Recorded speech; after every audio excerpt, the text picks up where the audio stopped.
What's up, guys? Chris here. So the QIDI, this is Duke. Come here, Duke. Duke, say hi to everybody. Say hi. You say hi. Say hi, everybody. Say, Daddy rebuilt the X Max 3, huh? Daddy rebuilt the X Max 3. Mwah, you good boy. That's my dog, Duke.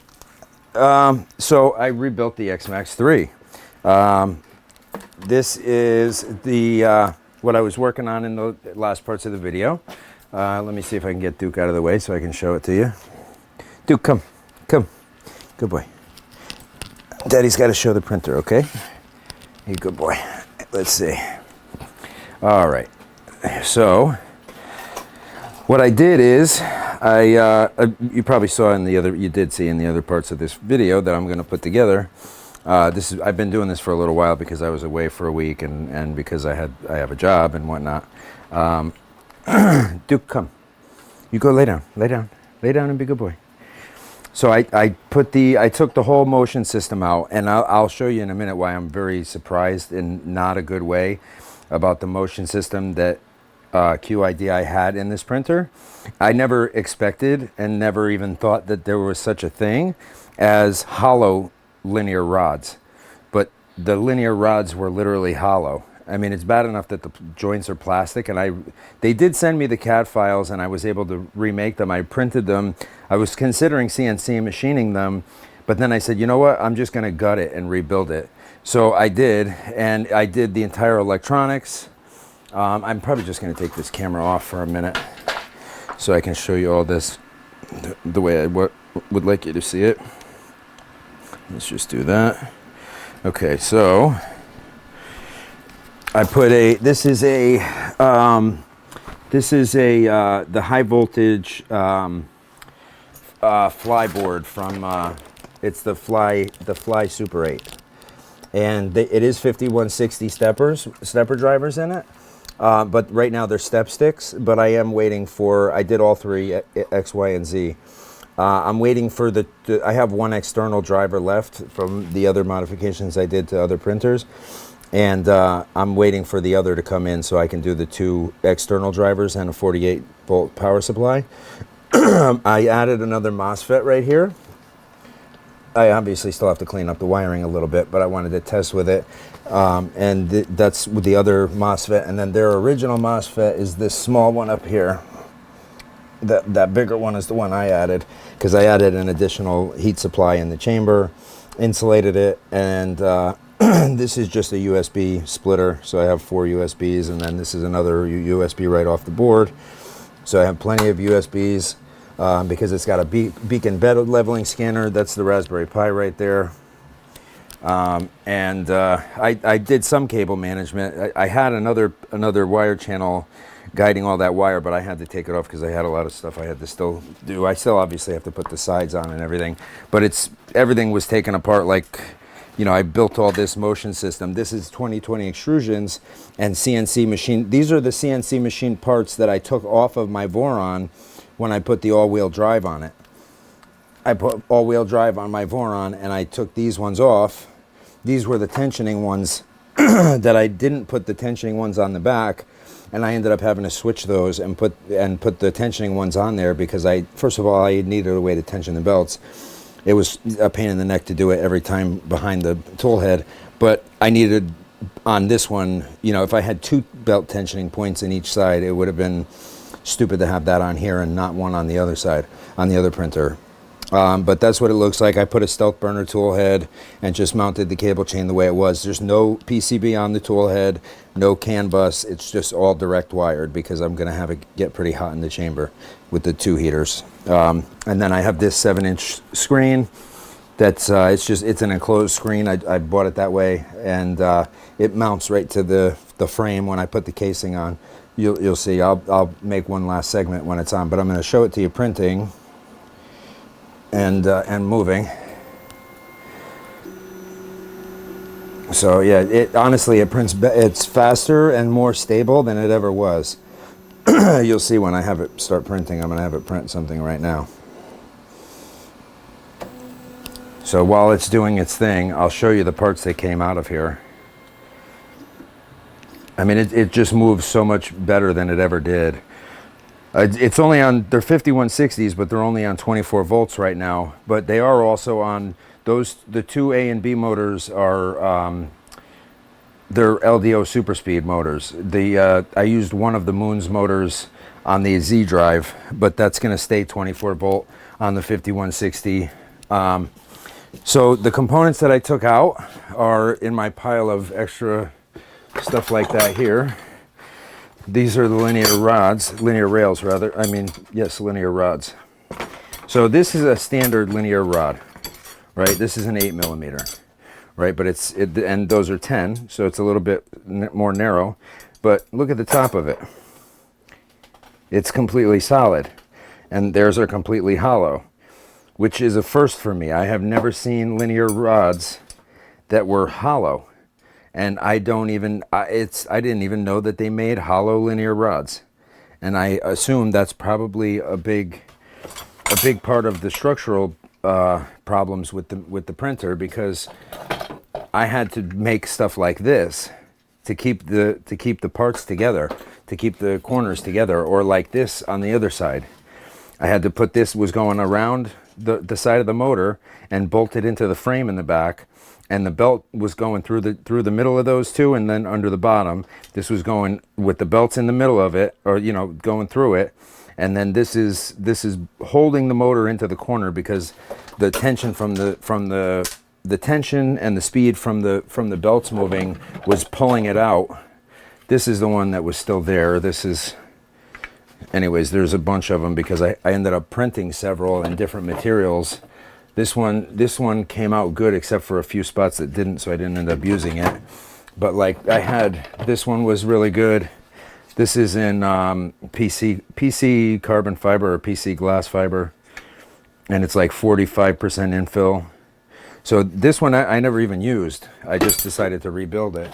And then this is the other side, the longer one. So that's how it came out pretty good. Printed. I would have had to CNC machine it in the end. And then these are the two side pieces that were holding the rails. And these are actual real bearings, but let me show you something. The bearings that the tool head is on, they're not even bearings. My bearings are in here. So they're not even bearings. There's nothing in them.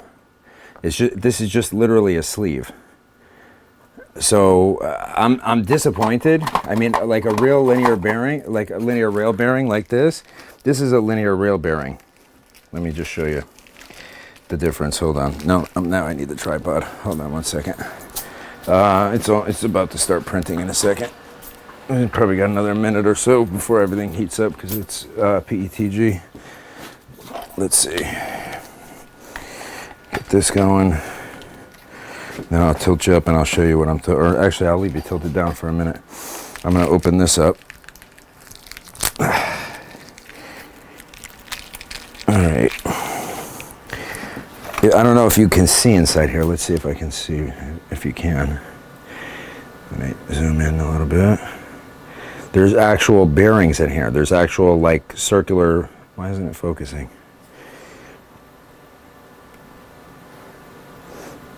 Do you see the bearings? That's a linear rail bearing. That's what it's supposed to be. It's supposed to have actual bearings in it. It's supposed to have, I mean, it's a motion system. It's supposed to have bearings. Let me show you on the rail, on the linear rod rather. So on the linear rod, this is going to slide like nice and smooth on an 8 millimeter. This is made for an 8 millimeter. It just slides right off. It's honestly, this is even smoother than a linear rail. So here's a linear rail.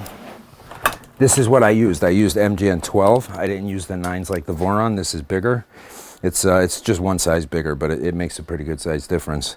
I had to custom make parts for it, and this is one of the good ones. This is like the ones that the Vorons come with. This is one of the more expensive ones, and it's not going to slide. Yeah, I mean, it slides pretty darn easy, but it's not as easy as this. This is just like effortless, and it just rolls right off. So honestly, if I had used real bearings, if I had known that those were not real bearings and then not solid rods, gotten solid rods and solid bearings, I might have rather done that than what I did.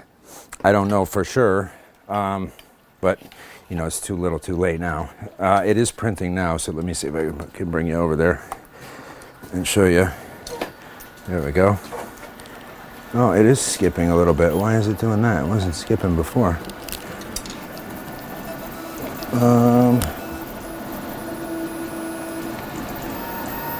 Well, I don't think it's going to skip anymore. I think I might need to tighten these a little, or loosen them a little bit maybe. Yeah, they were a little bit too tight. The belts are as with a Voron, they're very finicky. I'm going to turn the speed up a little bit. Oh, I got it on 175, that's why. 175% of the 250. So the speed it's at 131 right now. It shouldn't skip anymore. I think the belts were just a little too tight. Now it's at, still 131 millimeters a second. It looks like just the Z-axis was too far down. That's why. That first layer was too low. That's why it was skipping. That'll do it. But I've had this thing printing at 1,000 millimeters a second and didn't skip. It's the Z-axis was too low. That's why it's not skipping now, because it's still going just as fast. Yeah, let's go up one more notch.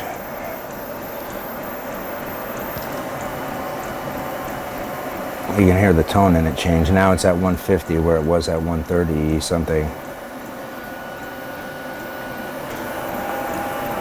I should put some PLA in it. This is because it's better for high speed. PETG will print at high speeds, but not quite as well. So I'm trying to make sure that I want to test this thoroughly going at high speeds before I commit to it. Like put the sides on. I'm so glad that I'm this far at least, so that I can start putting all my tools away, which I've already done. I had tools all over the floor. I had stuff out everywhere because I didn't want to put anything away because I wasn't done with this. But now once I get this at least closed up and up on the shelf, I can clean this whole area up. Oh, sorry, you guys couldn't even see. Oh, Jesus, sorry. At least I can get this whole area cleaned up. Sorry about that, guys. I had the camera tilted the wrong way. I went to tilt it over towards me and I shut it off by accident. Anyways, let me let you see this printing. So it had skipped once in the beginning because the Z-axis was too low. It was hitting the bed. So I got to reset the beacon, or I might set it to contact. I've done that with the other printers and I kind of like the contact. If you guys haven't seen that yet, beacon contact is like a touch probe without an actual touch probe. It senses the little tiny bit of motion when it barely hits the bed. It's pretty fascinating, honestly, how they did it. It's really very impressive, honestly, because it barely touches the bed. If you do it right, and you can have it crash. Obviously, you have to test it carefully, but when it works right, it works really good. It's very impressive that it stops. It actually puts less pressure on the bed than the tap does. So it's pretty surprising that they got it to work that well. So yeah, I've got it at 200% of what I put in the slicer at 250 millimeters a second. So in parts of this, it's going to go. Parts of this, it's going to go 500 millimeters or more. That's the actual printing speed. So like infill and then motion between. I got to see what I have the parameters set to as far as square corner velocity and acceleration. I can probably turn the acceleration up significantly. Because as soon as it was hitting the bed on the first layer because it was too low, but ever since ever since I came over here and it was already off that first layer, it's been printing just fine. It hasn't. The steppers haven't skipped again. These are actual real Gates pulleys on the motors, as well as the EPDM high temperature belts. they're the Gates EPDM high temperature belts with the Gates pulleys, and I did that on all the printers, on the Voron, on the high temperature printer, and it's been working impressively well. So I have to, I'm going to change this whole tool head because these are leftover parts from my Voron, which has the blue accents. I'm printing them in black right now. So I'm going to just put the whole tool head in black, and the cooling fan is going to be taken off. I'm going to do the CPAP. I'm also printing an enclosure for, I have another CPAP fan that I'm going to be putting into the stealth burner like I did on, not with the Nomi or anything. I'm just going to do the regular stealth burner tool head. But I do want to put a CPAP fan because those things are incredibly powerful, and they make cooling a breeze. How ironic that is, but yes, they make cooling a breeze.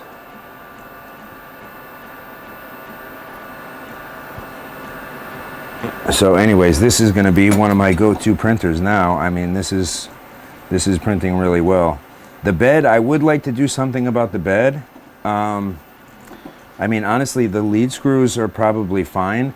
I'd just like to have 4 of them, 1 in each corner, and get rid of the linear rail, or put 2 linear rails in the middle and a lead screw on each corner, like reverse of what it is now. But these are, well, no, these are real linear rail bearings.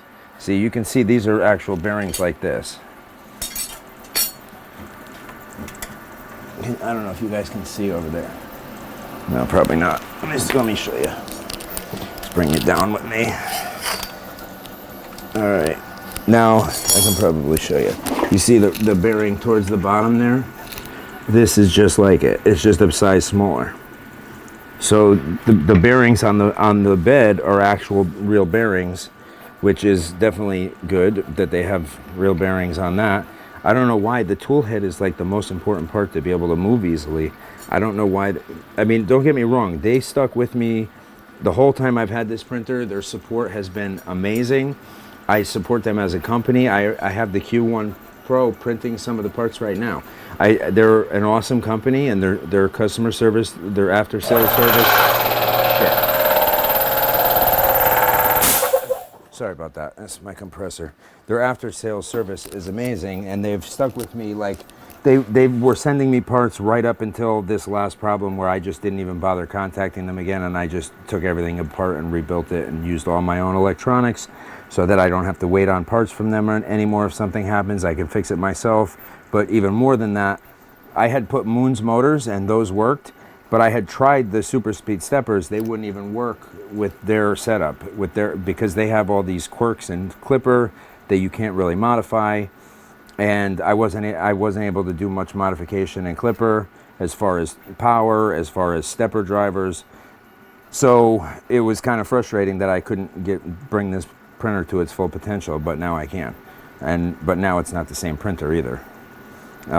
But also, even if I left it the same and remade the parts, I would have had to change the linear rails, the linear rods, and I didn't even know I needed to change I kind of wanted to change the bearings. I did think about that, but I thought they might just not be good. I didn't think they weren't actual real bearings. They were just sleeves. I don't know why those were not bearings. That was kind of a I'm kind of taken back by that a little bit, and the hollow rails, the hollow rods, but more than that, the sleeves. Anyways, it is what it is. But the Q1 Pro, I don't really care what it was made out of, because I paid, like under $500 for it, and it's printing great. It's printing like it's up there on par with a Bamboo. It's really printing very well. I mean, no material changing, which I don't really use much of anyway. I mean, it's convenient to have 4 of them in the AMS and just decide which one you want to use on whichever print, but I don't really do too many multicolor prints, only occasionally. But yeah, the extra cooling is going to be helpful. Actually, the bridges are doing pretty good. This is one of those test prints. Are those bridges right there? No, those are going straight up. It does do bridges somewhere in here. Let me bring you a little closer so you can actually see it move. I might have to go up a little bit and then pitch down more so you can actually see it from above.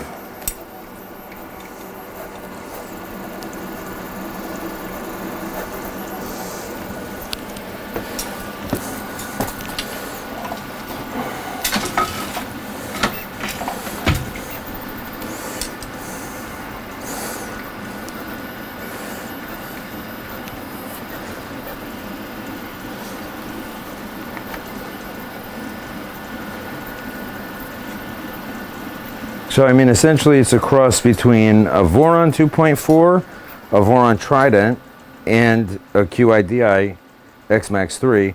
It's kind of like a combination of the three. So it's a well, I already named the other one ChrisBot and ChrisBot 2.4. So this is just a whole nother animal. It's not anything. It's a combination of things that I learned building other ones, and things that I learned messing with this printer, and things I figured out building it, or that I already knew how to do because of metal fabrication. But you know, I mean, the linear rails are obviously stuff I already knew, but the 2020 extrusions are new to me as far as, you know, before the Voron they were. Ever since the Voron, they're something that I am familiar with. But aside from that, you know, the rest of it is either metalworking knowledge I already had or things I learned building other printers. But I mean, look at it print. It's working great.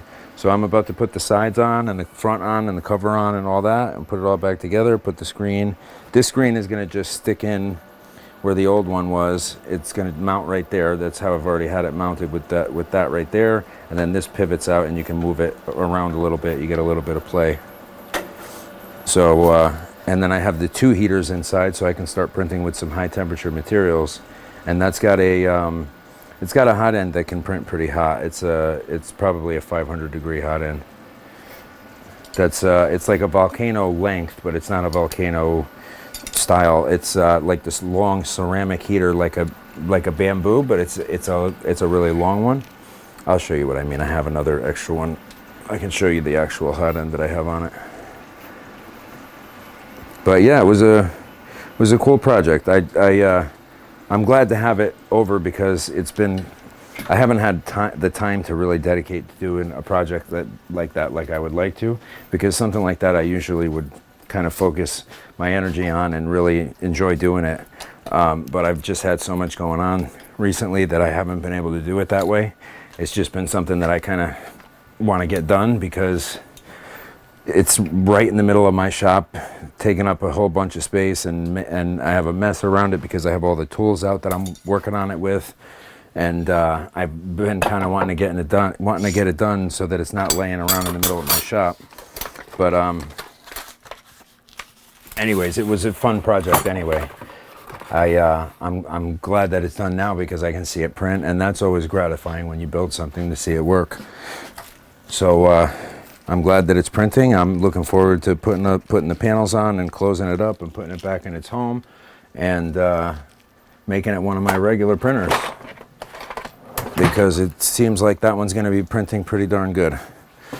And the ChrisBot, the original ChrisBot, the high temp, is doing amazing. This thing is doing really good. I've had a few problems with it, but they've all been fixed, and it's running beautiful now. I haven't had any major problems since, you know, the first major problems after I was done. But this had different kind of problems. Really, the problems really do get more intense, and more of them when you get into these kind of temperatures. This thing gets up to like 170, 180 Celsius in the chamber, and the bed will go up to 200. The nozzle goes up to 550. I did a whole water cooling system. It's a serious printer, but that's for like Peak and Peck and Ultim. I seldom use it for ABS or anything like that unless I'm testing with it, because honestly, it's expensive to run with all those. It's got a lot of heaters in it. I have a 50 amp, 1500 watt power supply just for the heat and water cooling over here. That external power supply, that's, oh, you can't, you're turning on the desk right there, you see the green light. That's a 1500 watt. It's a 24 volt. No, it's a 62 and a half amp. It's a 24 volt, 62 and a half amp. I thought it was 50 amp. It's a 62 and a half amp, 24 volt power supply, 1500 watts, and it's that high of an amperage because the 24 volt PTC heaters in there are 16 amps per, and I have two of those, and then I have two that are 10 amps. So that's 52 amps right there, if they're all on full blast. plus the whole water cooling system. Then there's the 120 volt heat, and then there's the bed heat, which is also 120 volt, which are on SSRs. Anyways, it's a lot of electrical going to that thing when it's running. So I was just messing around with the configuration. That's why it's on right now. But when you're printing with it, especially in high temp, and it's using all those heaters, it's a substantial amount of energy it's drawing. So there's the Voron right there. I did a couple other videos about it, only because I feel like there's so many videos on Vorons, that's why I didn't really focus on it too much. But I did do the all-wheel drive, and the 4 motors, and they're all 4 of them are on external 5160s with a 48 volt power supply for those. And it's that thing is a beast. That thing is very fast, very, very fast. So anyways, I'm gonna do one more clip after the printer's back together and everything's squared away, and I'll let you guys see it then. And I'll see you for one more minute before the video ends, and then I'll put it all together and post it for you. All right, have a good day, guys. Later. What's going on, guys? It's Chris. So I wanted to bring you back to show you what was the end result of the Qidi printer. This is the only negative side effect of the CPAP fan, if you hear it in the background. But here it is, printing a Benchy, and it's all sealed up back in its spot with its new screen and its new motion system and its new everything, literally. Every electronic. If you probably are watching this video, you probably saw the beginning of it, or the first part, or whichever I end up doing, probably the first part. But I put a stealth burner, all new linear rails on 2020 extrusions, and it's a monster. It prints incredibly fast, and it's actually printing with really high quality. Right now, I don't know why, but it's like it keeps hitting the infill, and I think it was the fan wasn't sealing properly, and it feels like it's still not. I'm still not getting the airflow out of here that I should be. It's the cooling, but it's printing like on the outside. It's coming out. If I do it with no infill, which in fact I will, just so you can see it print well. Let's do that. All right, that'll restart, and I'll show it to you printing just like the body, because the infill I have a new head printing for it right now, the new cover with the CPAP connection, because I think that one is not letting the air through properly. But here's the Voron all-wheel drive that I had mentioned in the other video also, printing. This one's printing very well and very fast and very stable. I finally got this thing really, really squared away where the gantry is nice and square. I cleaned up the wires after doing the all-wheel drive modification. I found a part that somebody had designed on printables that I could put the Z-belt going that way, and had mounts for it, and that was a good solution for me. Yeah, it's printing about 300 millimeters a second, at the faster point right now. But I keep it to that speed for, quality. I mean, I can even go a little bit lower for high quality, but I'm getting good quality at that speed. I mean, that's the top speed, obviously. The acceleration is not as high as it could be. And then there's the Q1 Pro in the background printing. I'm printing out some drawer organizers for my mother-in-law. And that printer they did a lot better from the X-Max to that. They made a dramatic improvement just between those two printers, which I don't know if they had any other printers come out in between them. I think it was right from one to the next, but I know they were taking customer input, and they definitely took it and actually did something with it. So I mean, that was nice to see. So I'm going to go to print settings. I'm just going to take out the infill, and that's it. All right, and then go right back and slice it again. I always use Super Slicer for all the printers that I custom built. I'm just gonna hit start, and then I'll go pull that other one off of the bed right now.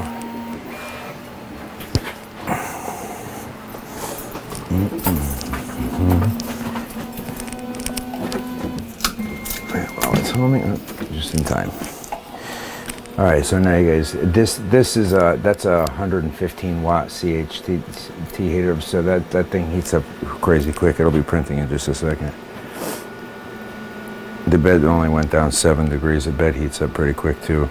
I put everything on new MOSFETs, so I added a 40 amp MOSFET, and the original MOSFET that was there, believe it or not, went to the bed because it's a 24 volt bed, and the original PTC heater went straight to the second power supply. That's one thing they did thoroughly that I was happy about. I'm gonna have to add a bigger power supply to it because it's not enough for all the stuff that I've added. So I'm gonna just take one of those 450 Meanwells out, and I'm gonna put in, I have a couple of other power supplies. I'm not exactly sure which one I'm gonna use yet. I have one that's a 40 volt, but a 48 volt or up to 60 volt really, but I can tune it down. And then I have another, my biggest one that I'm probably gonna end up using for my benchtop power supplies, the little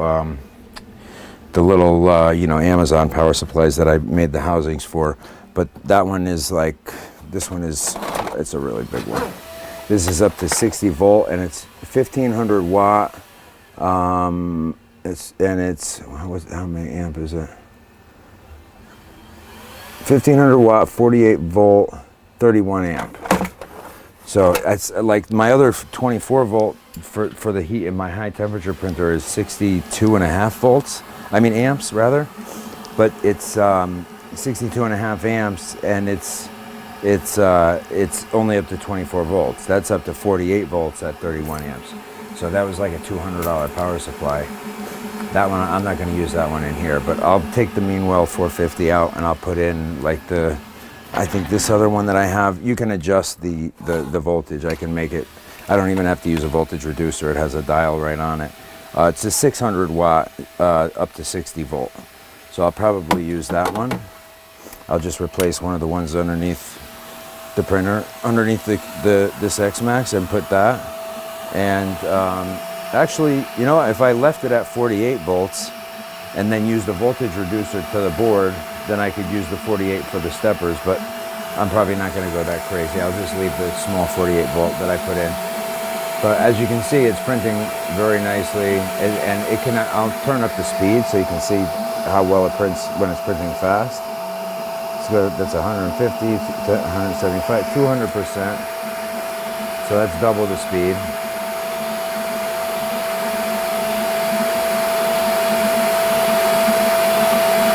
So let's see what the actual speeds are now.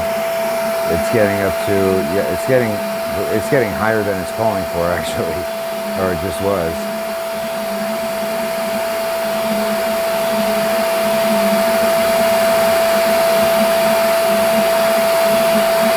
Yeah, it's getting pretty substantial. I mean, the acceleration's not crazy high. It's on 10,000, which I had it on 15, but I wanted to try to get a little more print quality.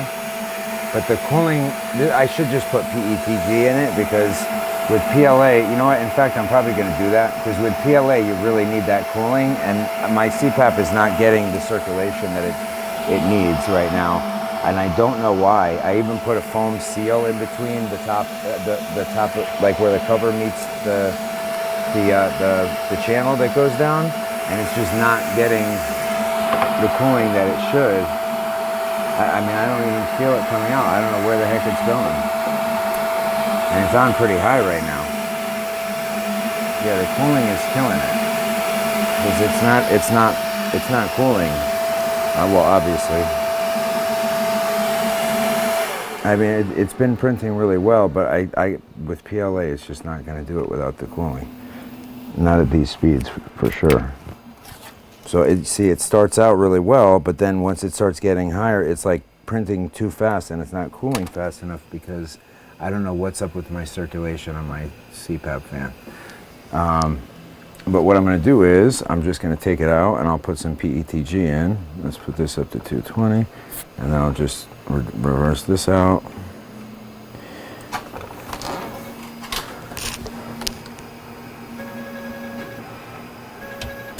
And I'll grab some PETG and we'll throw it back on with those temps.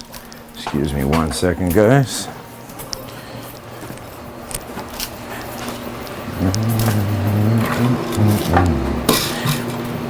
And actually, this is PETG carbon fiber that I have laying out, so I'll use this.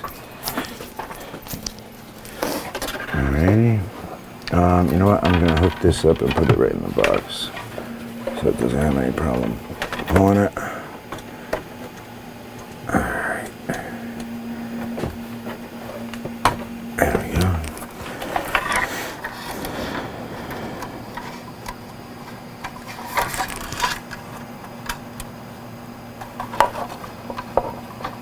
Are you kidding me?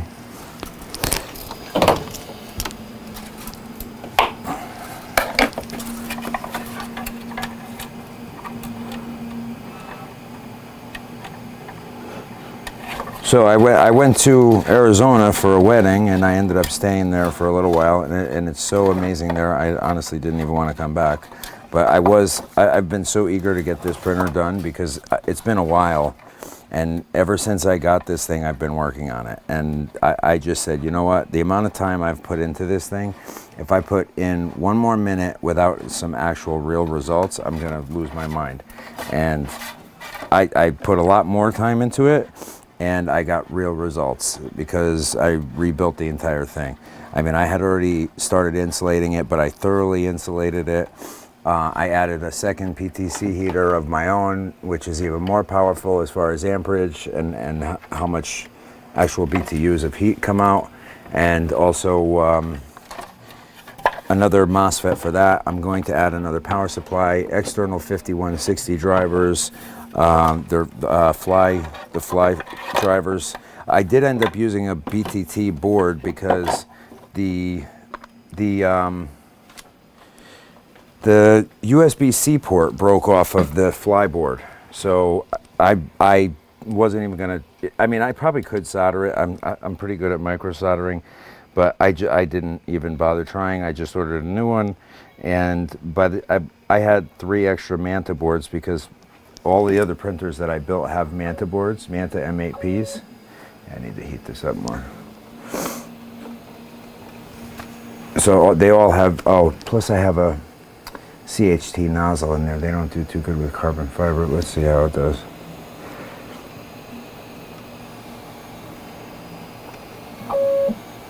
Yeah, not really. Yeah, it ain't liking it. Son of a bitch.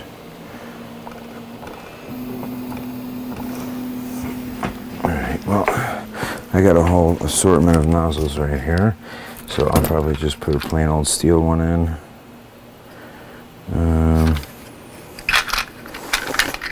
Or maybe the copper steel, the bimetal one. Yeah, I'll probably do that. All right. So, and I got the new fly board, and I had already put the Manta in and wrote a new configuration, and I just didn't want to have to go through it all again. So that's why it's still got the Manta board in it. But and then I did the CPAP fan. This is the Big Tree Tech one that comes with the setup for, you don't have to. It makes less wiring, which, I mean, it's not really a lot of wiring to begin with. It's just one signal wire and then power. That's it. It's really not bad at all.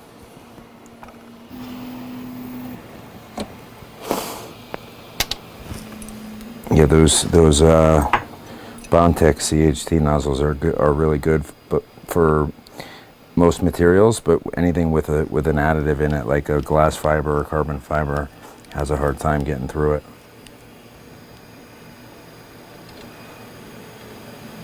But this particular hot end right here gets very hot very quick, like more so than the original QIDI ones, more so than most of the other similar ones to this with the ceramic, because this is a 115 watt and it's got enough power to support that.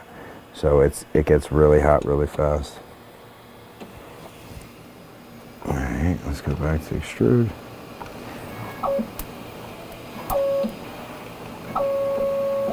Why is it having a hard time doing it? Oh, I got this way too tight. Oh, maybe the CHT would have been all right. This is way too tight. I don't know how it was working before, or maybe that was what my problem was. This probably isn't gonna work. Yeah, that's working.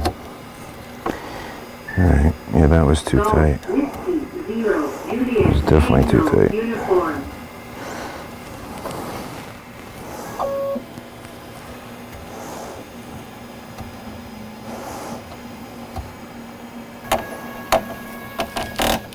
There we go. Yep, that's it. Okay, should print good now. All right, and so the Manta, and then I have a Pi CM4 module. It's an 8 gigabyte CM4, so it's definitely very responsive. And the what else did I do? For the motion system, I probably described this already, but I'll just do it briefly in case I miss anything. So I got linear rails of different sizes. I ended up cutting them roughly. I want to say they're because of the length of the length of the head off the gantry. I want to say they were like 280 millimeters or 290, but they are very smooth. They work very well, and I did the 2020 extrusions, which I mounted to the frame, and I redesigned or modified the design for the Voron gantry mounts, and I made them to fit at the MGN 12s because that's what that has. And here's the Voron.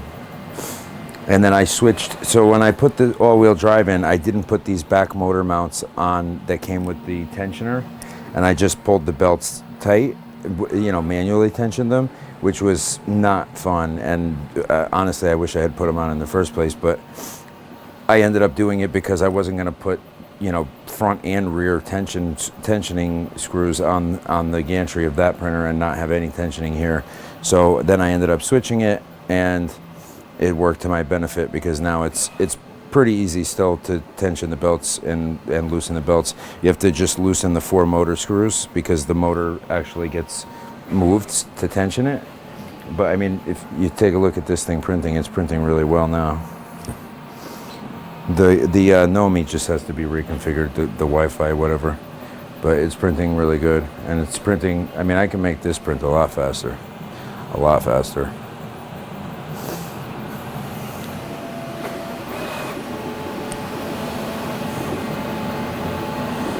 And it's just like so smooth. Finally, after all these modifications and all the things I had to change, it's very smooth, very, very smooth. It's just like moves almost effortlessly. Let's go check on the other one. I'm going to turn the speed down a little bit and put it to 150% from 200. And then let's check on how this thing's doing. Oh yeah, there we go. Now it's going.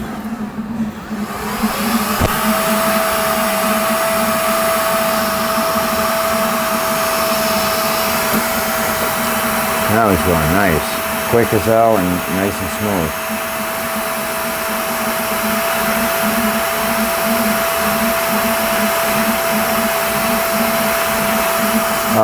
So the heated chamber works great. So I know that I could get more out of the heaters from building this high temperature heated chamber in the other printer. So that's why I want to switch that power supply, and I'm going to switch that power supply probably sooner than later, because I know this chamber will get hotter, and I can probably get this chamber maybe 100. So I could do like PPS in here. I can't do peak or PEC. Well, maybe I probably could. I don't know that I would do it because the hot end is not for it. And honestly, what I've found is once you go over 350 on the nozzle, you kind of have to have water cooling. I don't see another way to cool it enough. I mean, oh, I should have put the infill back now, but I forgot about it. Plus, I probably should have put some adhesive on the bed, but it seems to be printing much better. Back to the way it usually does. It prints very well, honestly, very smooth. So this is the high temperature printer. I bought this as a CreateBot F430. If you guys haven't seen my other videos about it, and then I rebuilt this completely as well. I ripped out every electronic. I ripped out like all the motion system, all the belts, everything in this printer was redone except for the original heater. The 120 heater I put on an SSR on my electronics. The bed I kept, and that's it. Like everything else I replaced, and the housing obviously. But I mean every fan, everything in here. I made the USB plugs in the front, and I got rid of the USB-B. This is for the water cooling here. Turns on that water cooling back there, and then I have the water cooling specs right there. That's the speed and everything. And I did a lot of work on that. But I'm not gonna make this one that. I'm not gonna try to make this one that hot. Not that it couldn't get as hot as that one. This thing would melt. The plastic housing would melt. Yeah, see, it's still getting a little. I probably have to recalibrate it because this hot end is so damn hot that the hot end is just so hot that it's over extruding. So I have to recalibrate my extrusion, I think. But also, it's kind of sticking. I probably should do the. I probably need to do the adhesive on the bed. That's probably the biggest part. Although that first layer was sticking pretty good. I'm not sure. It must be the temperature, I guess, or the cooling still. But it seemed to be extruding a lot better. I'm gonna put the infill back in and try it. But anyways, the boron's doing great. This printer is doing great. I've just made a few changes tonight. I changed the hot end to that 115 watt ceramic. I just did that like an hour ago. So I'm just getting it used to that. I probably should have made the video before that so you guys could have saw how well it was printing, because it was actually printing where I didn't need to change anything. It was printing great. And it will be again shortly. It's just got to get used to that nozzle. Let's put the infill in this and I'll send it back. All right, 18% infill, and then let's just reslice it and resend it. No, I don't want to export it. Upload and print. Okay. So this is my setup with my supercomputer that I built and all my ridiculous screens. And I'm always like doing 10 things at the same time. I'm sure you guys can tell it's not really a big secret. I'm a little loopy. I mean, I run 4 businesses and then I build 3D printers and CNC machines in my free time. Who the hell does that? This guy. Anyways, so this thing should be good now. I don't see what else would be keeping it, except other than the CPAP channel, which I'm printing the new face and the new, which it very well might be the bottom end of the extruder, which I don't know what way there is to fix that. I might look at using a different hot end, maybe the mini stealth burner. I might look at using one of those, which I probably should have done before I'm printing new parts for this, but too little too late now. Oh well, first things first, it's printing at no, it's calling for 220 and it's at 240. Why is it calling for 220? Maybe I didn't change the temperature when I put the PETG. That would explain a lot. And oh no, I didn't want to pause it. Yeah, restart it because it didn't even pause it. It just canceled it. I must not have changed the temperature. That's why it's. I mean, it's still pushing it out, but and the Z offset is a little too close. I'll just fix the temperature and send it right back.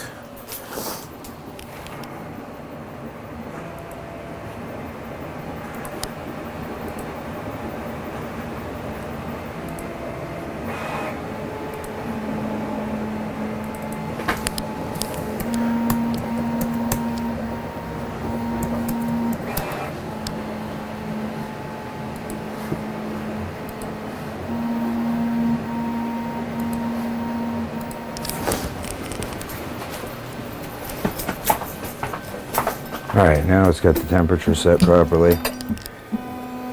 Let's see if I can, not quite. The only thing with the beacon is, if like right now, I may set it off because when it has metal too near it, Yeah, that's good enough for right now. I'm not going to set it off.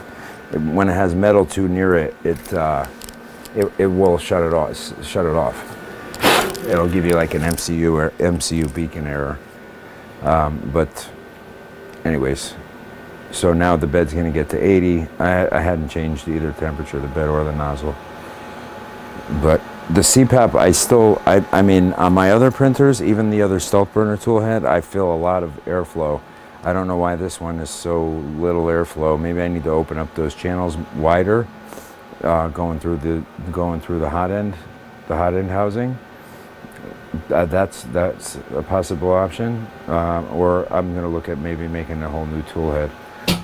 Or maybe I might do like an open carriage like I did. I used the VZ bot carriage on this. I couldn't use it on here because these rails are way too big for it.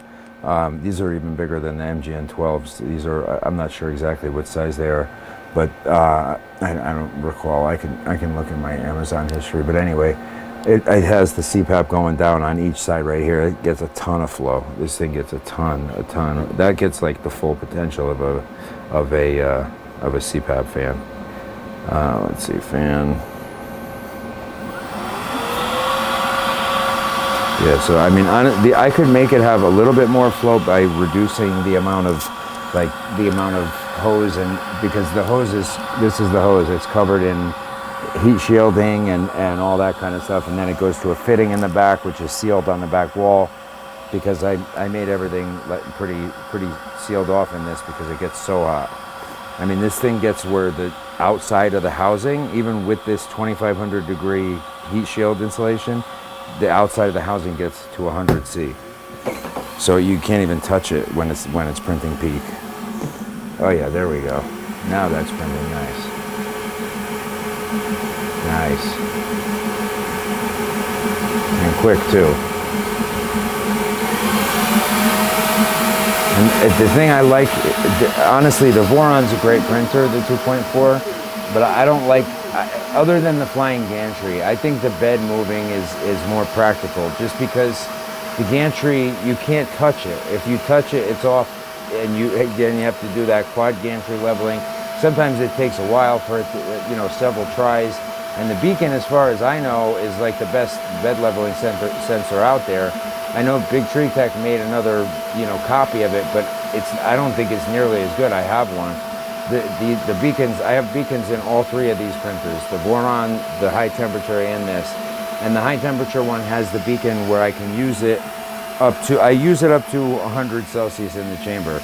And because it's rated for up to 115, I stay at 100, and then over 100, I have a different configuration file that I just upload real quick, and I take the other one out, and then I just have a regular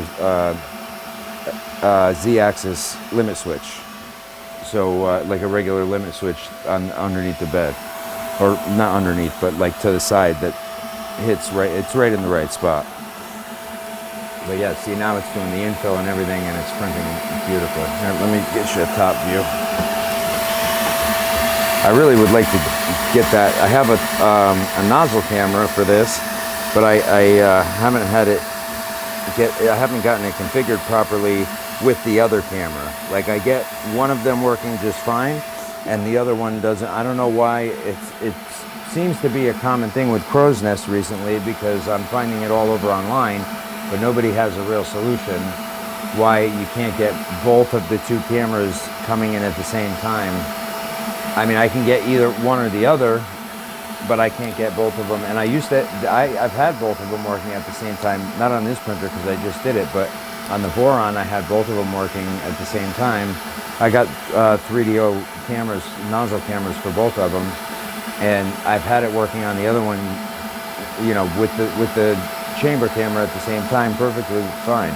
And I don't know, all of a sudden it just stopped, and then this one I was never able to get them both working. So I don't know what's going on with Crow's Nest and Mainsail, that they're not coordinating properly or whatever, but that's the deal. Yeah, so that was the temperatures now. I guess the fan is working better with that foam seal. I just used a little bit of this stuff. But it's kind of like from the Voron build, but this is stuff that I bought. But yeah, it's printing very well now. And it's still at a very high speed. It's like calling for 1300 millimeters a second just now. 450. It's not getting that high, but it's getting several hundred, like 400 and 500. Yeah, I think the highest I saw it was like 385 of actual speed. But that's because it's a small print. It's not going to get all the way up unless I turn up the acceleration. But it's doing very well at those speeds. I mean, honestly, the surface finish of it still looks really good. Let me zoom you guys in so you can see.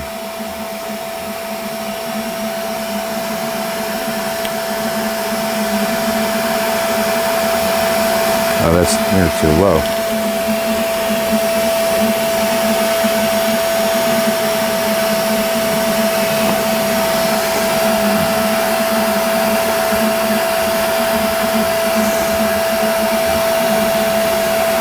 There you go, now you can see it.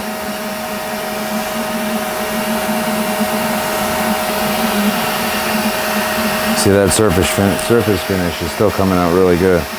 Wow, it comes in damn good in this camera. It's a Zeiss lens. I mean, honestly, I think it looks better in the camera than it does with my eyes. It's pretty incredible. But yeah, you see the surface finish for that speed is doing pretty darn good.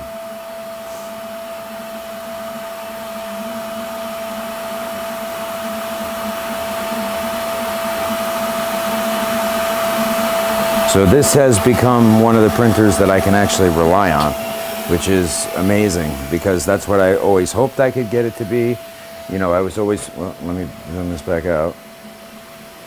I was always hoping that one of these repairs would be the one that actually got that thing squared away, and it just didn't turn out to be. It never did turn out to be the one that got it squared away, because to get it squared away I had to rebuild it, so that's what I did.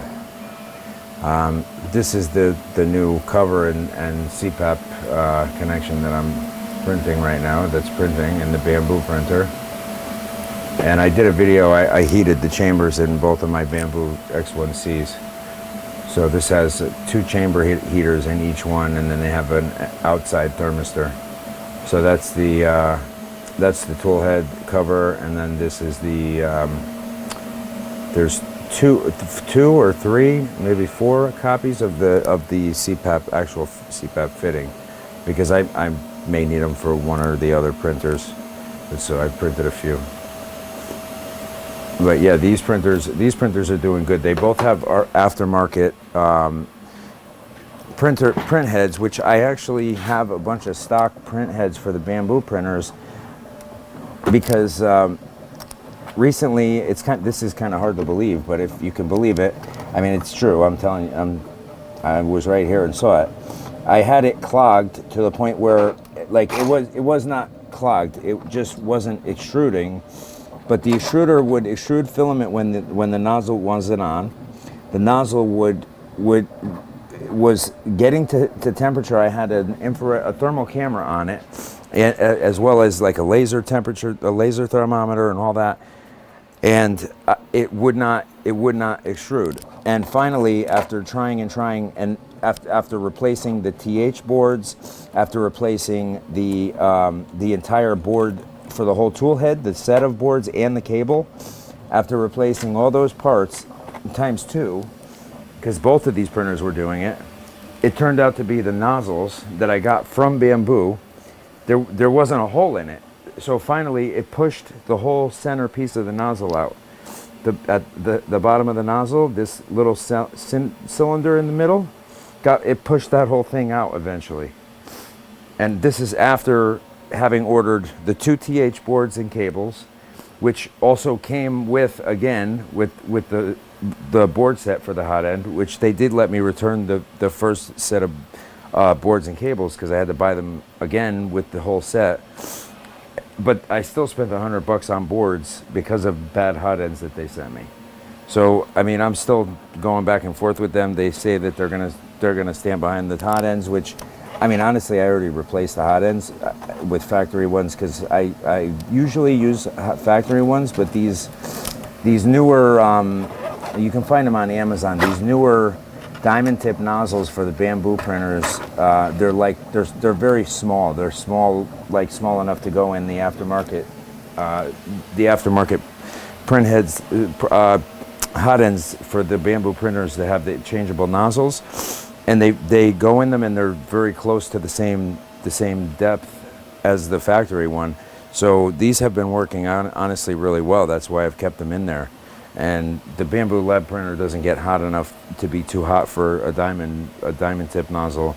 It only gets to 300, and that's what they're rated for. So, I mean, if they keep working the way they have been, I might just stick with them. So the boron, I was just printing a bench sheet just to show you guys, but it's it's just about done. It's coming out pretty good. Here, I'll bring you down here so you can see it. It's pretty much done. It's just got a little bit more to go on the top. But yeah, it came out pretty good. And then I'll bring you over here and we'll see how this one is going, and then I'm going to wrap it up.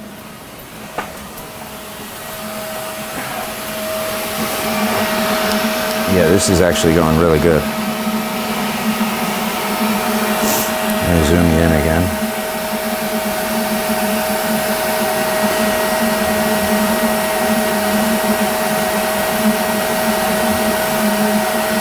So yeah, I'm very happy with the way that's printing. It's printing very well.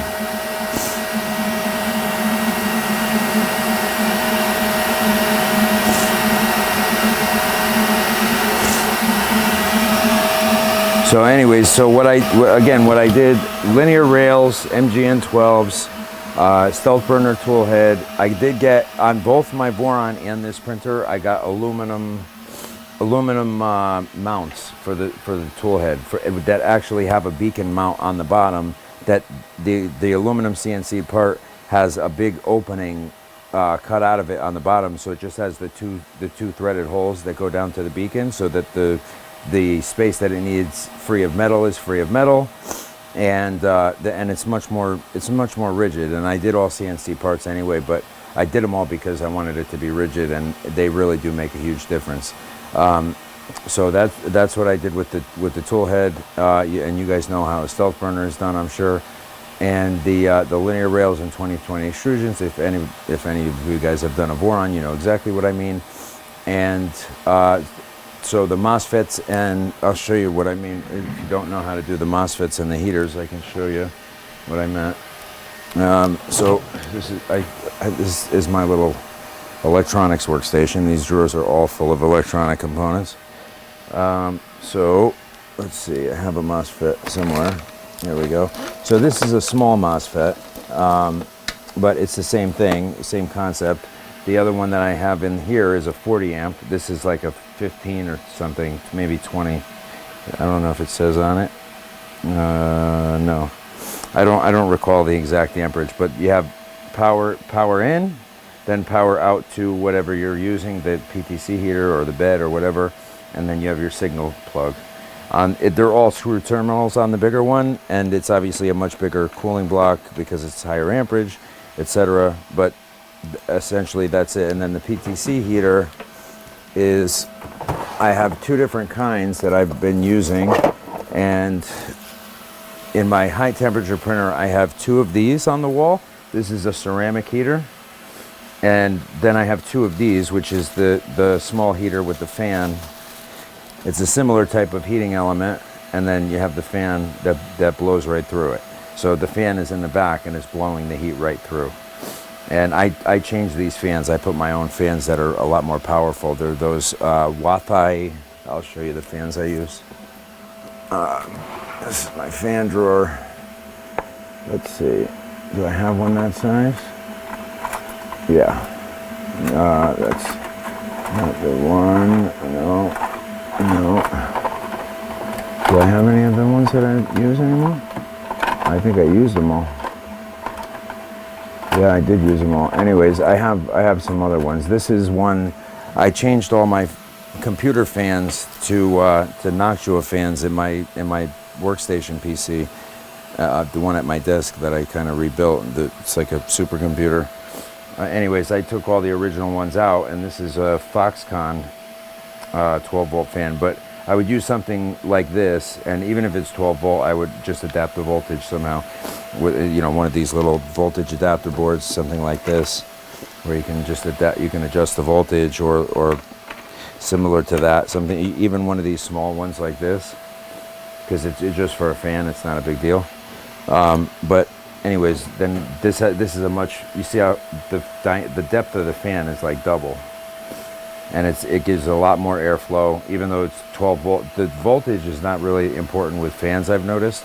I even had a CPAP fan that was 12 volt instead of 24, and I swear to God, it was like double the airflow. So voltage means nothing. It's amperage with fans and with a lot of other things too. But the voltage helps in conjunction with the amperage. But those are the two types of heaters that I've used. I did in the high temp. I did one of these on each side in the back wall, and I did one of these mounted to a welding coupon, which is like, it's an aluminum welding coupon. It's for practicing TIG welding. And so it's just like a little 2x4 square of aluminum. So I mounted these to that on top of the insulation because these get really hot and there's no fan blowing it away. It just radiates heat. But between those four, these are 10 amps and these are 16 amps. So that's 26 amps on each side for 24 volt heat. So and then I have the original 120 volt heater, which I found the reason I kept that in there is because I found out it actually is like a $460 or $470 heater, and it's actually pretty effective. So it actually did come with a pretty good chamber heater, surprisingly, because honestly, I didn't think it printed bad when I got it, but it did not print as nearly as good as it does now. It didn't print even remotely close to the speed that it does now. And I mean, I literally took over a pound off of the carriage on that printer, which obviously added to the speed. And then I put LDO super speed motors that are water cooled. I mean, I kind of went all out on that. I literally went all out on that printer. And I meant to, because I had already bought a $10,000 printer, and in Tamsis FunMat HT, which was trash. Please don't ever buy one of those.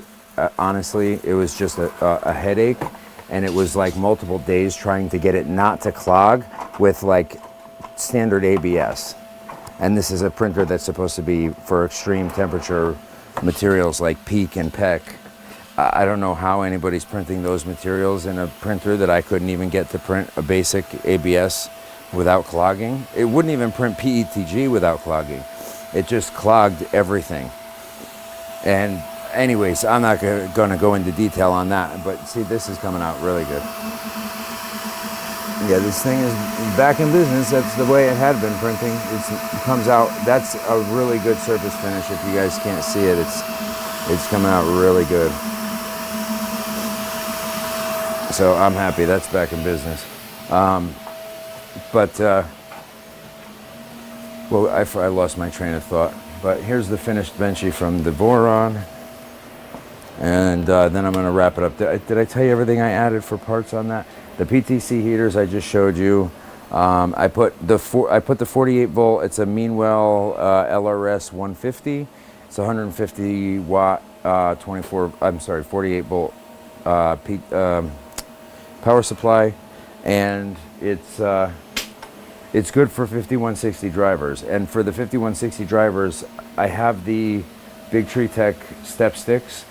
I don't like them because they're more temperamental with configuration, and also their boards are more temperamental, which is why I went with a flyboard with this last one, and then I had to resort to that because I had spares for the other ones, and the board, I couldn't use it without the USB-C. And anyways, I told you that.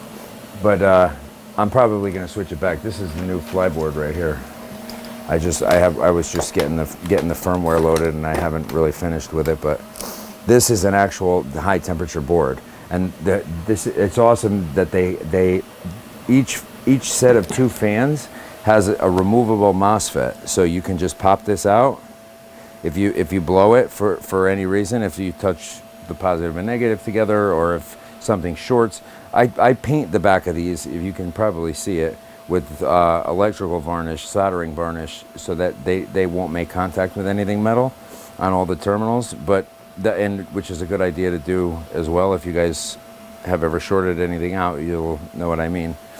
But the MOSFETs being removable is like a total game changer, because I've shorted out more than a couple things in my day, and that being the only thing you have to do to solve it. And they actually send you, there's 10 fan outputs. They send you 6 of the MOSFETs, which you need 5, so there's 1 extra. But even if you pop 2, you have 10 fan ports. You don't really need all of them. Anyways, it's nice that it's removable, and you can order more if you needed them. It has eight stepper driver, 8 available stepper driver ports, and it has a lot of other ports that basically you could do everything with this that you could do with the Big Tree Tech, even more in fact, because you can get a Wi-Fi board for this and get Wi-Fi directly to it, and potentially not even use a Raspberry Pi. So it's kind of like QIDI originally did. So it's definitely a good board. But the main thing is that these are heavier solder connections, removable fuses, not the little tiny ones that are still removable, but they're a pain in the neck. They're actual like automotive size fuses, the smaller automotive fuses. And this can really take up to 60 volts. You can tell that it's meant for it, because just the size of the solder terminals, like the size of the solder joints on the back of the terminals, it shows that it was made to take higher voltage. So I haven't managed to blow one of these out. I mean, the USB-C port broke off, but I've broken those off of drones, off of tons of stuff. It happens. I mean, I probably should have reinforced it with heavier solder myself, but I didn't think to do it because I haven't had that problem, because I've been using Manta boards. On these, I haven't had that problem on any printer boards up until now, because I have used a lot of other boards and programmed a lot of other boards, but I didn't end up sticking with any of them. I stuck with the Mantas partially because I like the fact that it's an onboard single board computer. But anyways, that's that. So that's how it turned out. It prints great. It was a long project. It's been a while, but obviously I own and operate 4 businesses, so I don't have all that much time to do this, but I still manage. In a month, I managed to rebuild that whole thing on the side as a side project, just because I wanted to. And I have a wife at home. I have 4 businesses. I mean, 19 properties. I stay very busy, and I still manage to get stuff like this done because I'm passionate about it, clearly, or I wouldn't be doing it. But hopefully you guys are too, and hopefully you enjoyed the video and got some information. If you have any questions, I'm always happy to answer. I always reply to every comment anybody leaves. Anytime if anybody's left a comment, you know that already, because I personally reply to everybody, and I don't do this for money. There's no financial gain for me in this. I genuinely do this for you guys, because as a way to reciprocate you guys already having done this for me, or other people having done this for me with their videos, and I'm reciprocating by making my own. So I hope that it benefited somebody. I hope that, I mean, this is a pretty popular printer, and if I'm having these problems, I'm sure other people are too.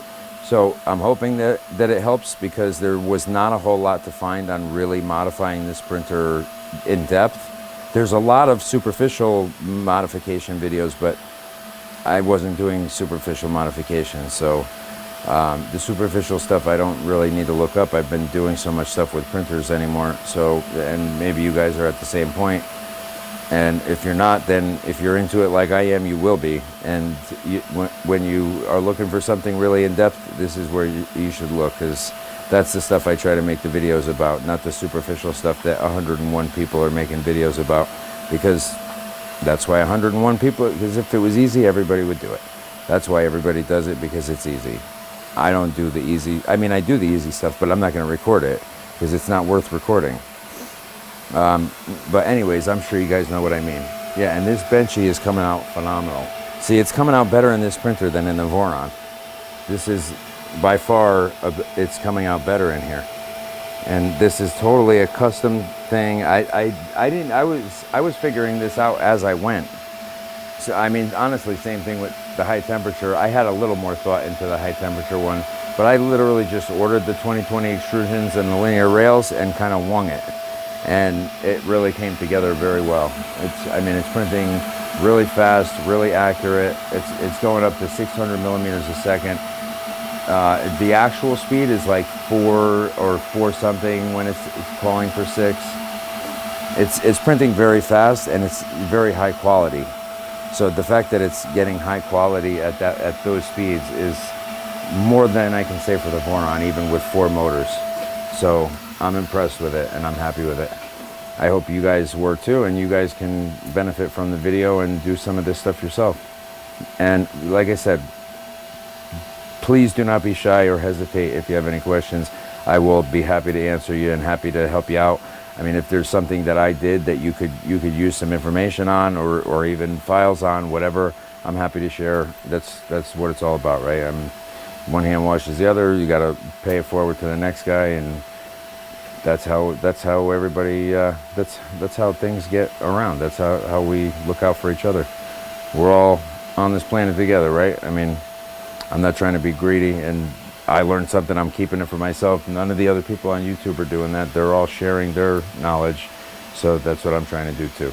But I'm willing to share it to that extent. So if any of you guys need anything, if you know how to do this and you're just stumped on something, or if you need more information on like you need a printer config file, or you need like macros or something, whatever I have, I'll send it to you. So feel free to reach out. All you got to do is comment in the video, and really, if you wanted to get a hold of me, my information's on my shirt, so it's not hard to. All right, later.